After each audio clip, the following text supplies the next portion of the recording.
kandungan perkataan Imam Syafi'i sebagai berikut. Pertama, al-imanu bima jaa 'anillahi ta'ala fi kitabihil mubin. Kita wajib mengimani apa saja yang Allah sebutkan dalam Al-Quran, baik tentang nama maupun sifatnya atau yang lainnya. Ala ma aradahullah, dengan apa yang dimaksud oleh Allah, min ghairi ziyadatin, tanpa ditambah, wala naksin, dan tanpa dikurangi, wala takhrifin, dan tanpa dipalingkan maknanya. Ya. Jadi bicaranya Imam Syafi'i tadi, kita wajib beriman pada Allah, mengimani apa yang Allah datangkan kepada kita dengan maksud Allah, maknanya semua yang datang dari Al-Quran tentang asma atau sifat yang lainnya wajib kita imani, jangan ditambahi, jangan dikurangi, dan jangan dipalingkan maknanya. Ini namanya orang jujur. Yang nomor dua, al-imanu bima ja'a bihi an Rasulillah sallallahu alaihi wasallam. Kita wajib mengimani yang disampaikan oleh beliau, dengan syarat hadis yang sampai kepada kita harus hadis yang apa? Sahih. Kalau hadis dusta, contohnya Maulid Nabi, tidak boleh. Ya. Jadi kalau hadis itu sahih, harus kita imani, karena beliau bicara bukan dengan hawa nafsu. Kemudian dijelaskan pula fi sunnati Rasulillah sallallahu alaihi wasallam, di dalam sunnahnya, ala ma aratahu Rasulullah sallallahu alaihi wasallam, dengan maksud yang dikehendaki oleh Rasulullah sallallahu alaihi wasallam, dengan makna yang dimaksudkan oleh Rasulullah sallallahu alaihi wasallam, bukan dengan makna kita. Kalau makna kita berarti kita tidak taat, seperti orang ahli kalam. Allah berfirman, Allah Ta'ala turun, mereka maknai sendiri, bukan Allah turun tapi rahmatnya. Nah ini kan berarti bukan dengan makna Allah, tapi dengan makna hawa nafsunya. Rasulullah sallallahu alaihi wasallam bicara bahwasanya, yaitu Allah besok akan dilihat Allah Ta'ala. Mereka bukan Allah dilihat, tapi nikmatnya. Lah ini namanya menurut mereka, bukan menurut Rasulullah sallallahu alaihi wasallam. Min ghairi ziyadatin, jangan ditambahi, wala naksin, dan jangan dikurangi. Itu namanya orang beriman. Wala takhrifin, dan jangan dipalingkan maknanya. Jadi seperti kita sholat maghrib berapa rakaat? 3. Jangan ditambah menjadi 5, jangan dikurangi menjadi 2. Gimana caranya? Yang dicontohkan oleh beliau, karena kita tahu dengan beberapa hadisnya tentang urusan gaib kita tidak tahu, karena kita hanya dikabari, cukup kita mengimani. Baik, kita lanjutkan pula. Wa fi hadzal kalam, dan di dalam pembicaraan Imam Syafi'i ini, raddun, bantahan, penolakan ala ahli takwil, bagi orang yang menakwil atau mentakwil, maknanya menafsirkan yang bukan makna yang sebenarnya. Wa ahli tamsil, dan bantahan terhadap orang yang menyerupakan Allah dengan makhluknya.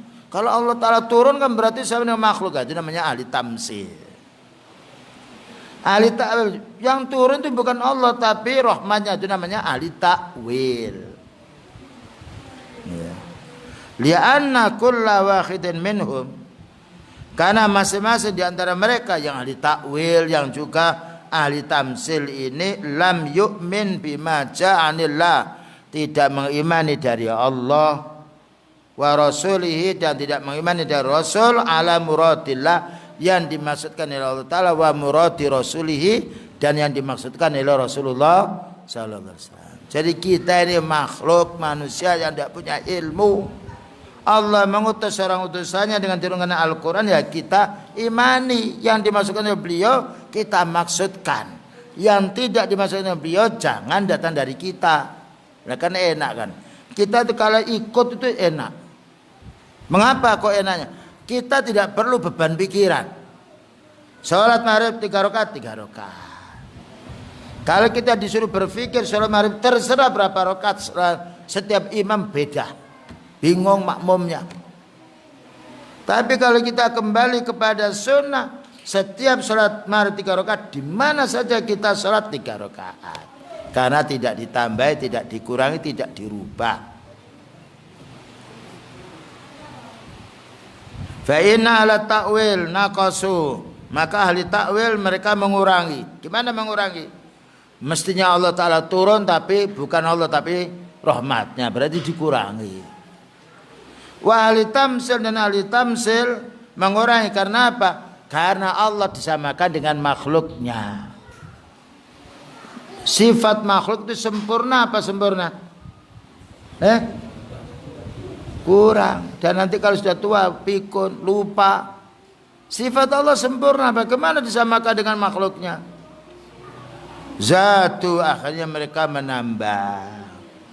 Jangan Allah Ta'ala di atas aras, tapi menguasai aras. Nah, ini salah.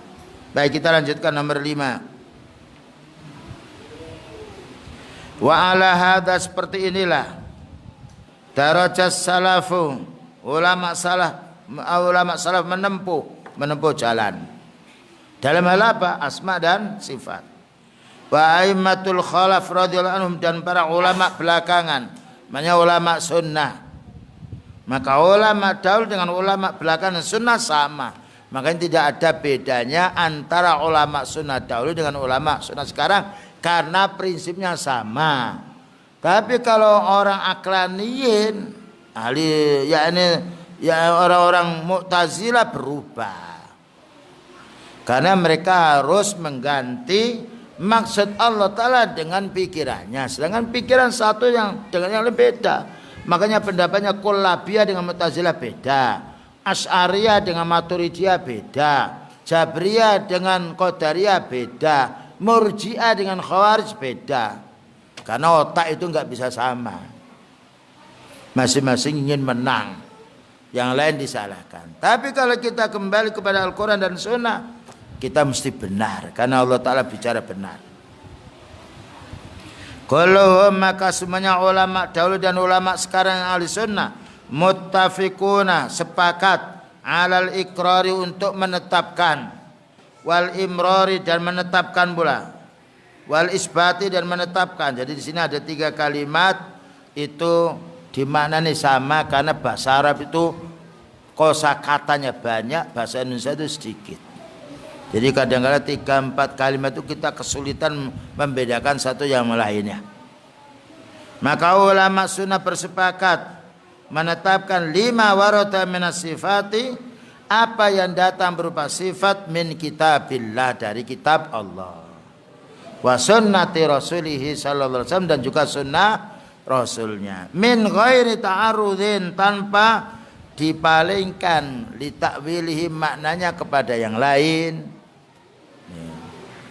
Jadi kita ini kalau ibaratkan sepeda motor ya, itu kita umpama ini untuk mendekatkan makna. Sepeda motor itu kalau baru itu biasanya kurang apa sempurna? Kalau baru itu sempurna sepiannya. Tapi kalau nanti ditambahi, dikurangi, ruwet. Itu pekerjaannya para pemuda, selebornya dilepas. Ya, karburatornya itu cuma dilepas, lampunya dilepas, ya nubruk nantinya. Nah itu loh contoh. Pabrik itu sudah lebih tahu ini sempurnanya mobil seperti ini. Lah kok ditambah oleh orang tidak punya ilmu tentang mesin, maunya hawa nafsunya sendiri, jadi tidak bisa baik. Bagaimana dengan ilmu Allah yang tidak bisa dijangkau oleh makhluknya? Jadi yang ditetapkan oleh Allah Ta'ala, mari kita tetapkan. Yang ditiadakan, mari kita tiadakan. Yang ditetapkan jangan disamakan, jangan dibuang. Allah menetapkannya. Selanjutnya, tariqus salafil ladzi tarraju alaihi fis sifat. Ini keterangan dari Ibnu Utsaimin rahimahullah taala. Jalan yang ditempuh oleh ulama salaf di dalam menjelaskan tentang sifat-sifat Allah. Ya. Apa yang dilakukan oleh ulama salaf tentang sifat Allah dan juga namanya. Alladzi taraja alaihi salafu, yang ditempuh oleh ulama salaf fi sifati, dalam sifat, wal iqrar, yaitu menetapkan. Bukan menolak, bukan membuang, menetapkan. Ditetapkannya, jangan disamakan. Ditetapkannya, jangan dibuang. Lima warada min sifatillah, ketika datang sifat Allah Ta'ala fi kitabillah, di dalam kitab Allah, wa sunnati rasulih sallallahu alaihi wasallam. Jadi apa yang dalam Al-Quran diambil, yang dari hati diambil, ditetapkan, diyakini, diimani, tidak dirubah dan tidak disamakan, tidak pula ditiadakan. Di sini maknanya min ghairi ta'arrudin li ta'wilihi, tanpa dipalingkan maknanya atau tanpa dipalingkan penafsirannya. Seperti kelompok tadi, orang-orang Mu'tazilah mengatakan Allah Ta'ala datang, bukan datang Allah tapi nikmatnya. Allah turun, bukan Allah yang turun tapi rahmatnya. Ini namanya dipalingkan makna. Bima la yattafiqu, dengan apa yang tidak cocok ma'amuratillahi wa rasulihi, dengan maksud Allah Ta'ala dan Rasulnya. Ketika beliau menjelaskan Allah turun ke langit, ya Allah turun ke langit, itu yang kita pahami. Ini namanya ala murati rasuli sallallahu alaihi wasallam, dengan maksud atau makna yang dituju oleh beliau. Baik, kita lanjutkan.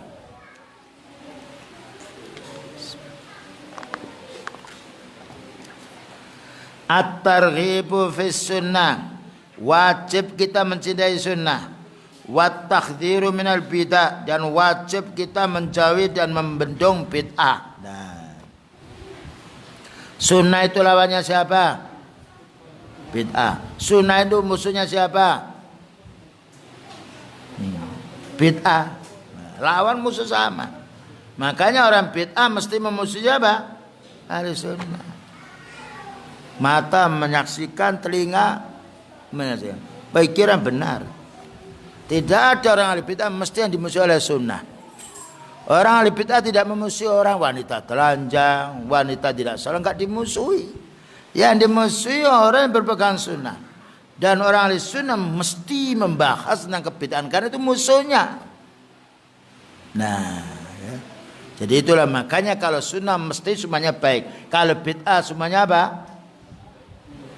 Dolalah, jelek. Tidak ada bid'ah hasanah. Kullu bid'atin dolalah. Semua bid'ah mesti tersesat. Jadi tidak ada bid'ah yang mendapatkan petunjuk. Karena bid'ah itu lawannya sunnah. Sedangkan sunnah mesti baiknya. Karena sunnah adalah sunnahnya Rasulullah sallallahu alaihi wasallam. Kita lanjutkan. Wa qad umirna bil iktidai. Katanya Al-Imam Ibnu Qudamah. Dan sungguh kita diperintah untuk mengikutinya, li asarihim, asar mereka. Jadi kita disuruh mengikuti tapak tilasnya beliau sallallahu alaihi wasallam dan juga para sahabatnya. Wal ihtida, dan kita diwajibkan untuk mendapatkan, mencari petunjuk bimanarihim, dengan cahaya mereka. Manar itu menara, mana nur, cahaya, tempat untuk dikenal oleh orang. Jadi para ulama menjelaskan kita wajib mengikuti sunnahnya para sahabat dan juga petunjuknya para sahabat. Karena sunnahnya para sahabat dari siapa?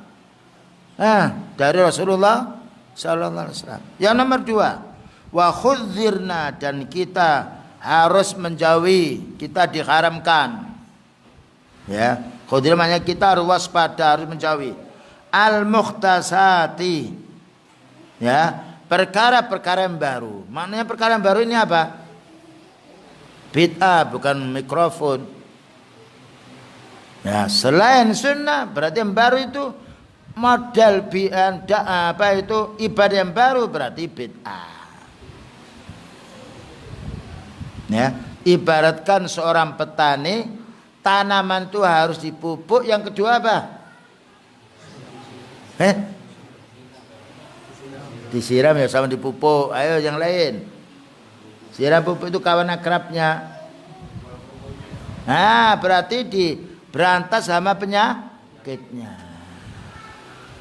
Dikasih racun untuk membunuh tikus, untuk membunuh belalang yang lainnya.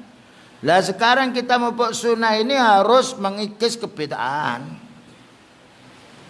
Kalau sunnah ditambah bid'ah jadinya apa? bid'ah. Mana dalilnya? Man amila amalan laisa alaihi amruna fahuwa raddun. Yang beramal tidak ada contoh kami ditolak. Jadi sekarang sholat yaitu maghrib 3 rakaat. Ya, takbirnya diganti subhanallah. Gimana, diterima apa diterima? Ya ditolak. Namanya takbir Allahu Akbar. Waktunya duduk mestinya dia yang baca doa lah membaca Quran, ya ditolak.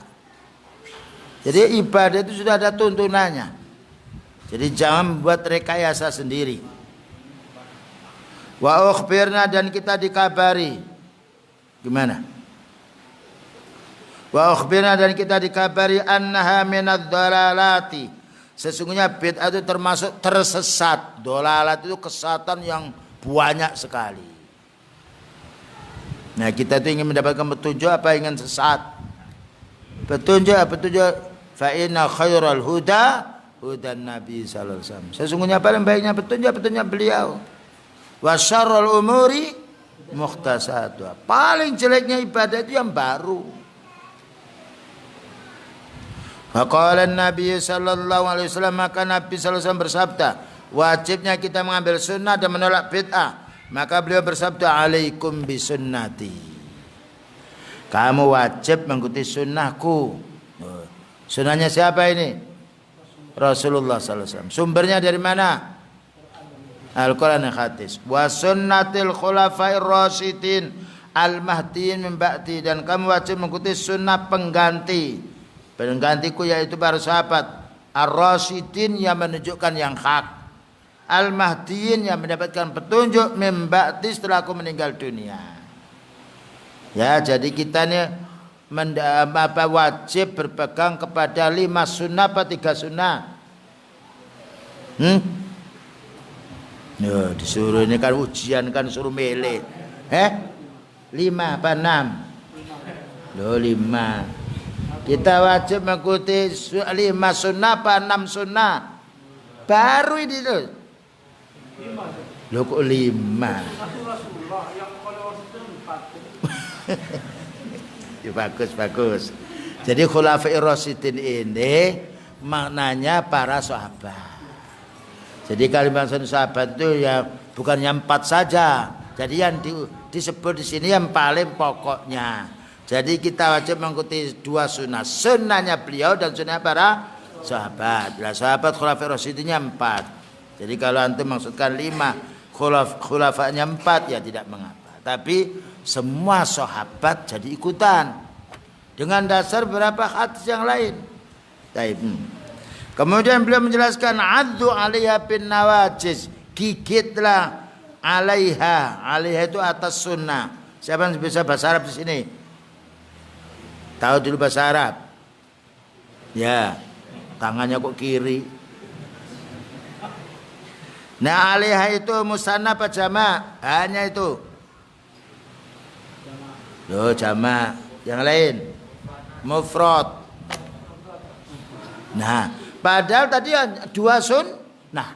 Kok kenapa enggak alaihi tapi alaiha? Karena sunnahnya para sahabat adalah sunnahnya Rasulullah sallallahu alaihi wasallam. Cuma bedanya ketika beliau meninggal dunia kita ikuti para sahabat. Nah, dan sebelum meninggal dunia para sahabat sudah menimba ilmu dari Rasulullah sallallahu alaihi wasallam. Ini namanya khalifah, pengganti, penerus. Nah, kenapa kita disuruh menggigit dengan gigi geram? Addu 'alaiha bin nawajiz. Siapa tahu? Biar dia lepas. Gigi yang paling kuat ini. Makanya gigi yang paling rusak dulu kenapa? Iya, banyak pekerjaannya nih, daging, apa aja masih ya. Sini agak lumayan. Jadi ini rompal dulu ini. Ada juga yang tidak rompal karena penggilingan terus. Nah, jadi kalau digigit sini kurang kuat, kalau sini sampai orang kalau sudah digigit sininya ini bisa putus dia. Kalau sini ngecap. Nah, 'alaiha bin nawajib. Yang nomor 2, wa iyyakum wa muhdatsatil umur. Jauhkan dirimu dari perkara baru, bid'ah. Sebab kalau air ini dicampur dengan warna merah 1 sendok, airnya 1 gelas. yang jadi warna itu apa? Jadi warna apa? Merah, nggak jernih lagi. Percaya apa nggak percaya? Ambil ini nanti satu gelas. Ini ibaratkan sunnahnya. Kalau dikasih yaitu pewarna merah sedikit aja, sucinya beningnya jadinya tidak ada. Nah seperti itu. Jadi kalau kita ini punya masyarakat diundang bid'ah, datang apa kita harus datang? Ditolak dah gitu. Daripada kita disiksa oleh Allah, dimarahi oleh orang tidak mengapa, orang marahi saja. Nah ini kita belajar seperti ini. Nah jadi jangan sampai semuanya orang mengundang diundang. Wah mereka diundang ngaji tidak mau. Makanya mengundang kita bid'ah, nggak bisa. Fa inna kulla mukhtasatin bid'ah. Karena setiap yang baru mesti bid'ah. Baru dalam masalah apa ini? Din. Nah, jangan ada mikrofon. Oh, ini bid'ah. Mikro kita tidak beribadah kepada mikrofon, nggak pakai mikrofon nggak apa-apa. Mikrofon ini kan untuk penerang, pengeras suara, tidak merubah. Cuma tambah keras saja. Ya. Jadi yang maksudkan di sini bid'ah di sini, mukhtasar di sini ini perkara ibadah, akidah, manhaj, akhlak. Ada penurusan dunia boleh. Ya dulu tidak ada mobil, sekarang mobil boleh karena kita tidak beribadah pada mobil. Itu sarana. Tapi sholat tidak boleh ditambah dikurangi. Wa kullu bid'atin dalalah. Dan karena setiap bid'ah itu mesti tersesat. Tidak ada ba'dul bid'ati hasanah, itu tidak ada. Yang ada kullu bid'atin dalalah. Saya tambah syarat sedikit di sini. Wal iqtida'u bihim fi dzalika. Kita wajib mengikuti para sahabat, wajibun. Itu hukumnya wajib. Apa maknanya wajib? Nah, ini kita belajar pakai pertanyaan yang lebih enak. Enggak ada ngantuk alhamdulillah ini. Nanti sore ya. Nah, apa yang dinamakan wajib? Satu-satu saja. Wajib itu kalau ditinggalkan didenda. Didenda. Oh, dendanya apa? Ya siapa misalnya jazakallahu khair dapat pahala 1. Ayo siapa yang dapat pahala 2? Ya. Lah kita ini sudah mengatakan wajib kok belum tahu wajib itu loh. Harus dikerjakan kurang sedikit. Harus dikerjakan tok ya, kita disuruh apa itu kerja terus enggak dikasih makan ya tidak mau kita. Ya, dapat 1 yang lain lagi. Nah, gitu. Wajib ini kalau kita kerjakan dapat pahala. Barang siapa sholat surga. Kalau tidak sholat neraka. Jadi gitu. Wajib itu kalau dikerjakan dapat pahala. Kalau ditinggalkan kita berdosa. Itulah bedanya dengan sunnah. Dikerjakan dapat pahala. Tidak dikerjakan kita tidak berbuat dosa. Tapi tidak dapat pahala. Nah wajib ini bahaya kalau ditinggalkan. Jadi mengikuti sunnahnya para sahabat hukumnya wajib.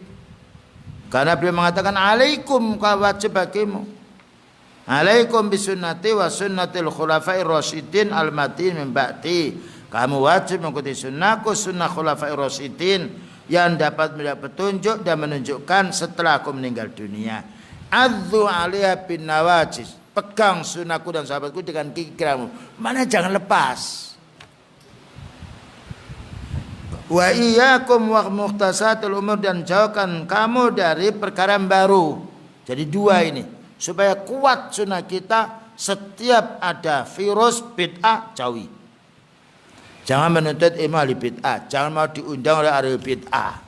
Sekalipun ada nasinya, kita juga di rumah punya nasi. Ya. Fa inna kulla mukhtasatin bid'ah. Karena setiap yang baru itu bid'ah. Wa kulla bid'atin dhalalah, dan setiap yang bid'ah mesti tersesat. Kita ingin mendapatkan petunjuk. Petunjuk itu dengan Quran dan Sunnah. Ingin tersesat, naudzubillah min dzalik, yaitu dari kalangan ahli bid'ah. Rawahu Ahmadu wa Abu Dawud wa Tirmidzi, diriwayatkan Imam Ahmad, Abu Dawud, Tirmidzi wa qala hasanun sahihun. Hadis hasan dan sahih ini siapa yang sudah belajar ilmu hadis? Angkat tangan, mau saya tanya. Lama. Oh, lama. Belum.